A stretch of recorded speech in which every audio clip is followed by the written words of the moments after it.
Hello there, ladies and gentlemen. It is another beautiful day on this glorious Tuesday. I hope everyone's locked in, having a good one. I'm not gonna lie, your boy has been grinding his ass off on the streams on Twitch. Come over, check us out on late nights when the clubs opened up, and don't hate on the nice little bathrobe. It's very cozy. I like it. Settle down, I'll kiss you, editor, keep that in. However, though, I want to talk to you guys about the release date with, the Scarlet Enclave that's coming out, and I want to bring you to the screen right here because I have a lot of theories going on right now, right? And, I'm a type of guy that likes to, look back at lore, read comics. I grew up, on comic books and manga, I like reading stuff, right? And it fascinates me to come up with, different theories sometimes, but we're going to read through this first, and then I'm going to come with a couple theories for you guys to think about. So, Season of Discovery Phase 8, April 8th. Scarlet Enclave Raid, Legendary Weapon questline, and April 10th. So, it seems here that Blizzard has announced the Season of Discovery release date. The journey through Season of Discovery culminates, which is a very interesting word, with Phase 8 beginning on April 8th. So, Phase 8, April 8th, that's a tongue twister. However, experience a new outdoor content, a new legendary weapon questline, and new stories and surprises, which I'm very curious about this particular thing right here out of, all this stuff here. The Scarlet Enclave Raid Dungeon. The schedule is April 8th, new outdoor content, content in New Avalon, which is the new kind of hub that we're getting, the new area that we're going to be visiting, and the Scarlet Enclave related quest content. And then April 10th, the Scarlet Enclave Raid and Legendary Weapon questline is available at 1 p.m. specific time globally. Now we get to infiltrate New Avalon. Go behind enemy lines in disguise as you infiltrate the town of New Avalon with the Scarlet Enclave. Gain the trust of citizens and tradesmen, learn new recipes, earn new rewards, and more.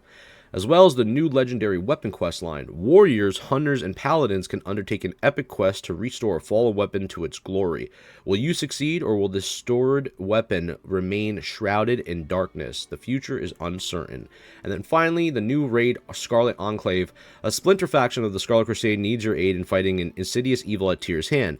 They need your assistance in retaking the Scarlet Enclave for good, glory, and new rewards. Player can engage with 8 new bosses as they make their way through the new raid dungeon and collect a new 8-piece armor set for their classes.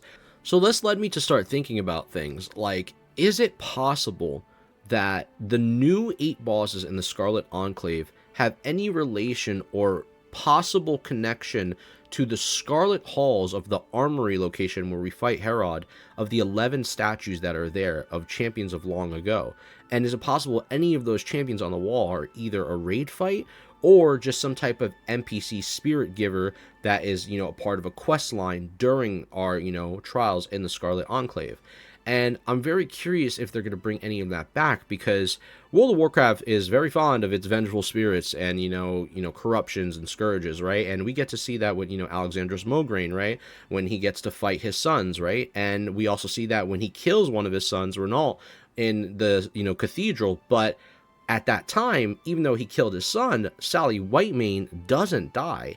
And this led me to dig even deeper, because I was like, all right, well, if Whitemane is still alive, right? During her events with, us basically taking over the monastery in Classic, and her events all the way going back to Cataclysm, and her reforming of, the Scarlet Monastery all the way in Mista Pandaria, which she eventually meets her end to Lillian Voss and the Adventurers, where they use the Blades of the Anointed to basically stop her. And then she gets reanimated in Legion, which is a whole nother thing. But regardless of any of that, what happens during the time of after, the Scarlet Monastery? Does she use her High Priestess powers to reanimate herself? Does something else happen during that time? Because I feel like it's very interesting to see if she is still, alive and in control of the Scarlet Enclave, or does she totally disappear at this point and we just don't see her? I have a feeling we might see her again during the Scarlet Enclave. There might be some type of snippet of this, because there's a little blank piece of information from, Classic and then the comics and then to Cataclysm. And that gap right there is something I'm very curious about to see if it gets filled up, because I want to know a little bit more about the situation of her, and if she's indeed still trying to reclaim control of the Scarlet Enclave, the new monastery that we're going to be facing come Phase 8. And I got to be honest with you, I think it's going to be badass. I also want to talk a little bit about the Ashbringer itself, because I have a feeling that quest line is going to be very, very hard. And in my personal belief, I think it's something that should be very exclusive to get.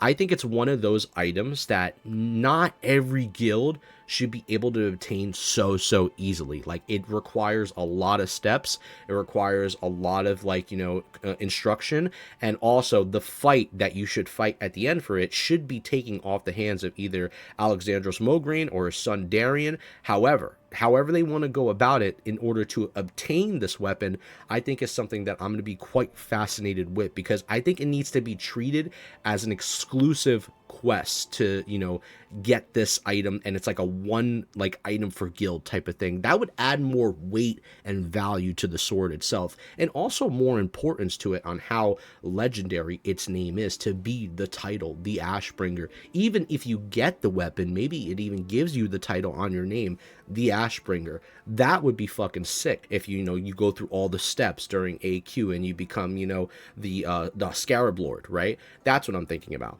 So I think it would be really sick if they decide to do that and give an exclusive title for only the person who wields the Ashbringer first in your guild. Like, you follow me? The first person to wield the Ashbringer gets the title on their head.